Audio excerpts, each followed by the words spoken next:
বাংলাদেশে চেপে বসা ইউনূস সরকার কর্তৃক আওয়ামী লীগের কার্যক্রম নিষিদ্ধের ঘোষণা দেশের মানুষের মতো প্রবাসে আমাদেরকেও অবাক করেছে। সর্ব ইউরোপিয়ান আওয়ামী লীগের পক্ষ থেকে আমরা এই ঘোষণার তীব্র প্রতিবাদ জানাই। ফ্যাসিস্ট ইউনূস গংয়ের অপশাসনে দেশ আজ কোথায় গিয়ে দাঁড়িয়েছে? অর্থনীতি ধ্বংসের দ্বার প্রান্তে, সামাজিক নিরাপত্তা বলতে কিছু নেই, জীবনের নিরাপত্তা নেই, কথা বলার স্বাধীনতা নেই, হত্যা, সন্ত্রাস, ধর্ষণ, লুটপাট, চুরি, ডাকাতি, ছিনতাই চলছে অবাধে।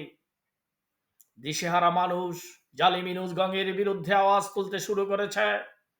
মানুষ আওয়ামী লীগ ও বঙ্গবন্ধু কন্যা শেখ হাসিনার শাসনামল ফিরে পেতে ব্যাকুল হয়ে পড়েছে। এই সব দেখে বুঝে ইউনূস গং ভয়ে আওয়ামী লীগের কার্যক্রম নিষিদ্ধের ঘোষণা করেছে।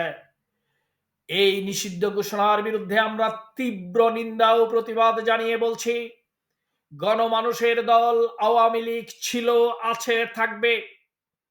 আওয়ামী লীগ ও বঙ্গবন্ধু শেখ মুজিবুর রহমানের নেতৃত্বে বাঙালিরা 1971 সালে যাদের পরাজিত করে বাংলাদেশ সৃষ্টি করেছিল, সেই পরাজিত শক্তির দোসর স্বৈরাচার ইউনূস গংদের এবার 2025 সালে বাঙালিরা আওয়ামী লীগ ও বঙ্গবন্ধু কন্যা শেখ হাসিনার নেতৃত্বে পরাজিত করবে, তাদেরকে গুড়িয়ে দেবে।